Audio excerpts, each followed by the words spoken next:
Hey. Good what time is it? A good afternoon. Kind of happy Monday. Um so it's your girl, Shy Rosalind. Hey. Um while I'm trying to do a little bit of work, I just wanted to touch base, say hello. Um ooh. Oh, okay, it's PPO. So, anyway, just want to say hi, check in with everybody. I'm as Her Majesty used to say, I'm still here. I'm not going nowhere. And this is kind of a follow up for the Caregiving Chronicles. Wanted to let y'all know how things are going, and of course, as always, this is not medical advice. This is not legal advice. It's not financial or accounting advice. That I'm simply speaking on my own experience. Where you live, the laws are probably different. So consult the appropriate professional. So, just to give y'all an update on where things are going with this journey of mine, which is technically not quite ended yet. Um, and honestly, I don't think it's not really going to end per se because I still have my brother. So, on Her Majesty's side of things, no, I have not cleaned out her bedroom yet. She has come to me in a dream twice and wanted to know why her room wasn't clean. I will get to it when I get to it. Um, and I am still awaiting the contractor to come and replace the sidings on my house. My house still looks like shit, and yeah, frankly, I'm getting pissed off with this person. But I'm trying very hard to stay as patient as possible because I've already paid the guy. Yeah, I know. I know. The materials and some of the tools are in my backyard. So I do have the materials, but there's certain things that need to be done that he has to come and do. Um he's claiming that he's had two deaths in his family back to back, so he is now behind on all his jobs. I don't know. Um I am no longer in any contact with him. The tarp that he threw on the house 6 months ago is starting to come off. I let him know. I don't know when he's gonna come and do anything. So I have to figure out what I'm going to do going forward because I pretty much used some of my emergency funds to take care of this situation and it's not getting taken care of. So that will be an update for another day. As far as the legal stuff is going, I have things ready. I just have to sit down with Her Majesty's attorney and get all that taken care of. There's another issue that I will talk about at another time. Um, that I have to have her attorney take care of also. So that's going to cost me money. So I have to get the money together to do that. I have my own stuff that needs to be taken care of. I'm currently getting my papers in order. So, I started it. Now I have to try and get back to my attorney and finish that up. That's probably going to be in another couple of weeks because, again, I have to pay for it. So, that's going to take a while. And I'm still switching things over. The homeowner's insurance, I have to switch to me. I'm trying to get quotes. So the agency's working on that. Very sweet people, very nice people. They're trying to get me something as quickly as possible so I can switch everything over, which is good. Um the paperwork, the two most difficult things about what I feel was most difficult about my caregiving journey. Um, the beginning of the caregiving journey was very difficult because it's a lot of phone calls and figuring out what help you need, how to get it, what the person qualifies for, and all of that. And then the second most, well, I wouldn't say the second most difficult, but the other most difficult thing is watching the decline. Her Majesty's decline was fairly swift, all things considered, and as prepared as you think you are, you're not. Hence, which is probably why I am still continuing to have trouble sleeping, waking up in the middle of the night, and then taking over an hour to go back to sleep. I cannot go to sleep unless I have a little clock radio. Yes, I still have a clock radio. I have that next to my bed, and I have to have that turned on in order to sleep. I can't sleep in total silence. That's new. I've never had that problem before. I'm still physically exhausted. It's taking longer than I anticipated to bounce back, but as I've been reminded by quite a few people, it's going to be a while. And there are things that I want to get done and do and enjoy, and I have to wait for everything else to fall into place. And yeah, I'm usually pretty laid back, and I'm usually pretty patient with things, but now I'm like, no, I want shit done. I want my house to stop looking like shit. I want to get my yard finished and get my garden together so I can have people come over and visit and hang out. And I want to have a party because I didn't have a repast after Her Majesty went on, because it was the middle of February and we were literally in the middle of a cold, that polar thing. So I couldn't have anything. So I want to have something before it gets too hot. And I also need to have my heating system has to be changed out, because my furnace, my HVAC guy said he's having trouble getting parts because the furnace is so old. The company that built my furnace doesn't exist anymore. So that has to be done during the summer. I don't want to get stuck with a whole bunch of stuff happening during the summer at once, because that will completely piss me off. And then I have to take another medication to get my blood pressure back down, because the lovely lymphema that's keeping the cancer away has made my blood pressure go up, and I'm on 3 different medications now to keep my blood pressure down. So I'm trying not to get too upset, and I'm trying to stay patient, because I don't want my body to have another reason for my pressure to go up. As you can see, this is what caregiving does. So the physical journey may have ended, but believe me, the rest of the journey ain't over yet. And on top of that, my poor brother, bless his heart, he's so cool. He's so chill. He's trying to do extra things for himself, even though he really doesn't quite understand what he's doing. But he's trying to do extra things for himself, because it's just the 2 of us now. He is not having a sinus issue. We can't win, y'all. And so we thought we were over the hump with his medical issue with his eye. We were over the bulk of it. He was looking good. Vision was good. Went to see the eye doctor, and his vision is okay, thank God.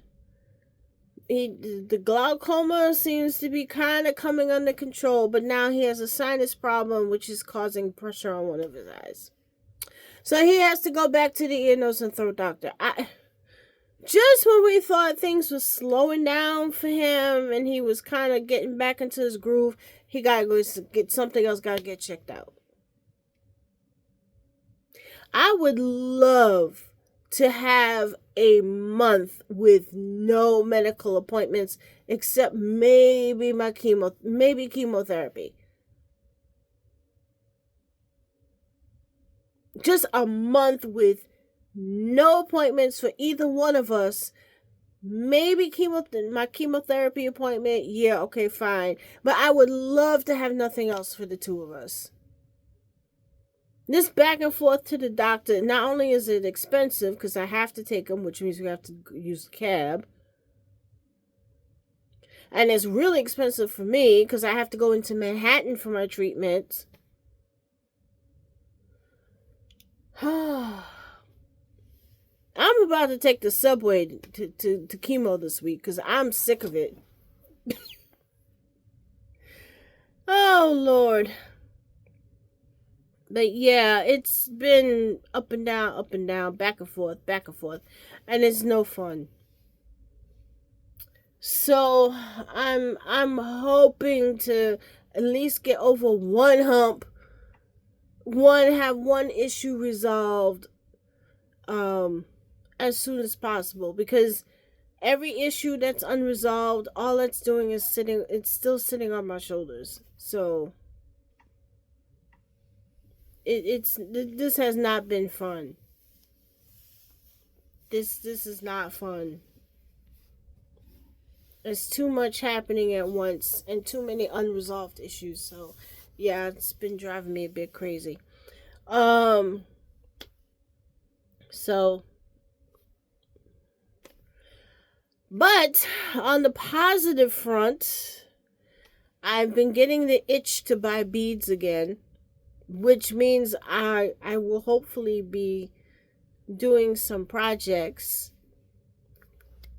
that I can share with you guys. So I'm getting that itch, which is a good thing. I'm starting to, see my favorite bead suppliers, and they've got new stuff, and I'm like, ooh. So, which is a good sign, which means I'm starting to, my interest in my business is starting to come back, which I'm happy about that. So, another positive thing in this hiatus kind of hibernation thing that for some reason my body has forced me into, I've been finding some new YouTube channels to watch. It is amazing how you can get addicted to certain types of YouTube channels. I still have my favorites, my ultimate favorites. I'm still keeping an eye on the church beef sector, or church drama sector, or carnal church sector, however y'all want to call it, with all the shenanigans and lawsuits and foolishness that is going on. And I might do another video about that. There might be some more notes from the audience on that one. So, ooh, that's a weird ID. So, I'm doing a little bit of work while we chat. Okay, so, shoot, I hate when I have to call insurance companies. They're a pain in the neck. 8 2 8. Okay. So the other positive thing, like I was saying, I'm finding a bunch of YouTube channels to follow, and I have kind of become addicted to body cam footage.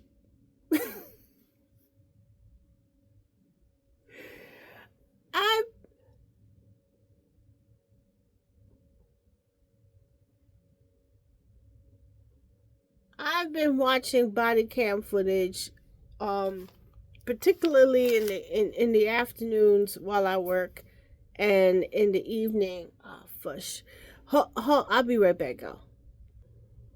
Okay, so I thought the squirrels were trying to get back into the roof, but it's not. It's actually there's actually some birds trying to make a nest in the gutter.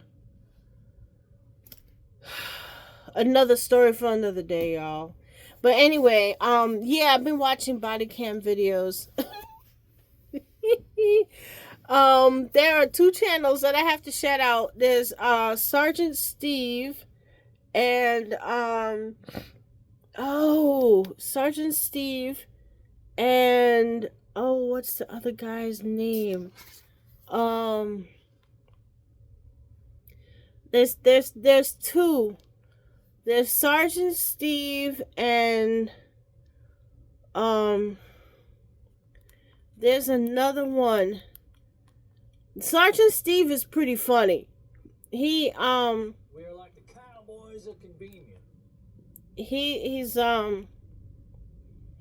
Sergeant Steve and let me see if I can find his.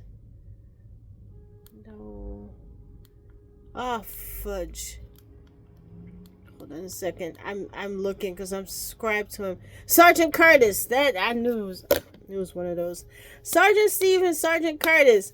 They review body cam footage. Now, Sergeant Steve, he's kind of like he makes commentary and he kind of talks about a little bit like why the police do what they do and why people are getting arrested. And he's funny about it. He makes these little snide remarks, and I don't know who his editor is, but they put in these little clips and stuff. Sergeant Curtis, he is more of a he's more of an instructor. He literally analyzes the body cam footage, and he talks about why people get arrested, and at one point it goes from like a misdemeanor to a felony, and he critiques the police officers too. He'll talk about like why it's not a good idea for a police officer to stand in front of a driver's side of the car. The police officer should stand like where the doors meet, because it's safer for the police. He's like an instructor, and he's critiquing the actual police departments and like, hey, if I were training this officer, I would do this. Or the one thing he always does with a female officer, he's like, you need to put your hair in a bun. The suspect can grab your hair. And even in the comment section, people are like, ooh, she doesn't have her hair in a bun. It's just that it's funny, but he's very like, he's kind of like an instructor. And I think he mentioned that he used to be an instructor on certain police departments. He was a sergeant. I think 20 years he did in different police departments, and he's retired. I think Sergeant Steve is retired now too. But they both have like interesting takes on the body cam footage. So when their stuff pops up and it's new, even if it's body cam footage that I've seen before on a different channel, there's another channel that I like. But if I've already seen it, I watch when they talk about it. I watch it as well. So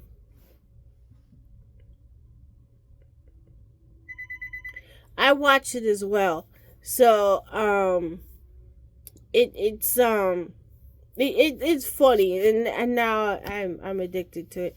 And I've also been checking out what's that boy's name?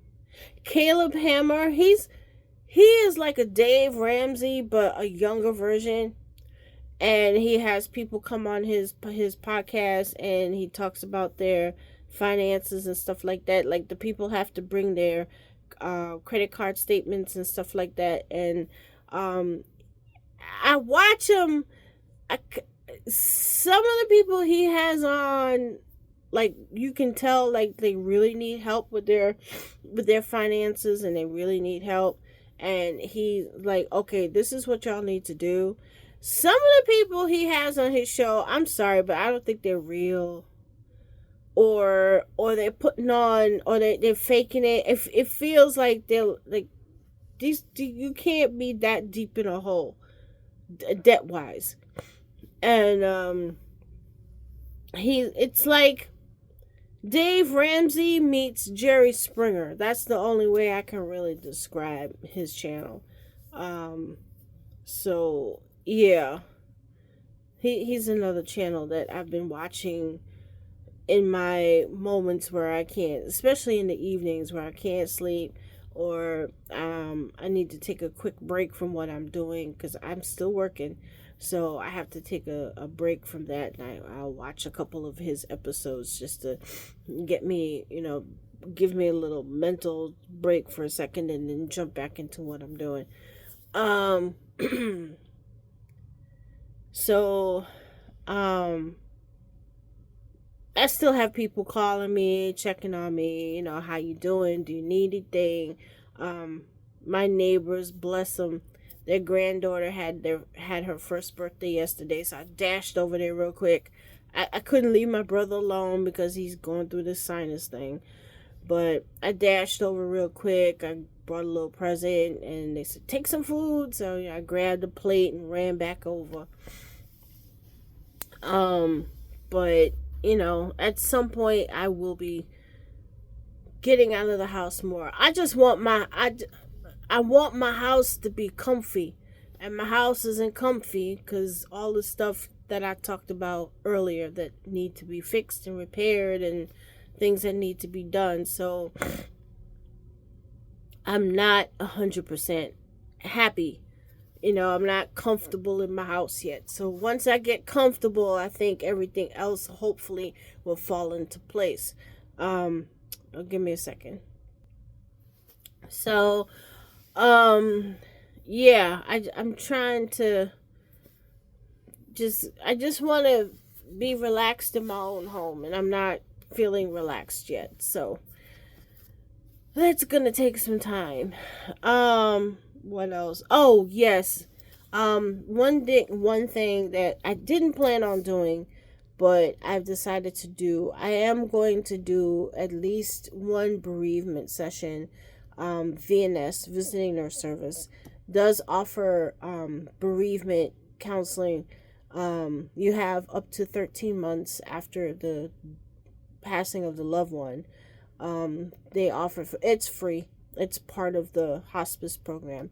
So they reached out to me, and I put it off because it was just too many doctor's appointments, too many things going on.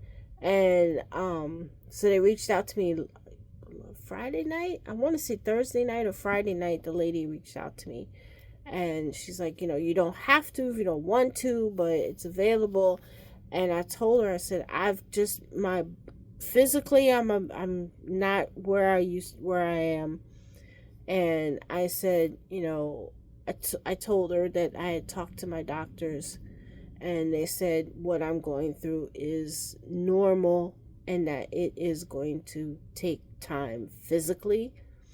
But I said, I think it would be a good idea if I have a chat, at least one chat, just to make sure I'm not tripping.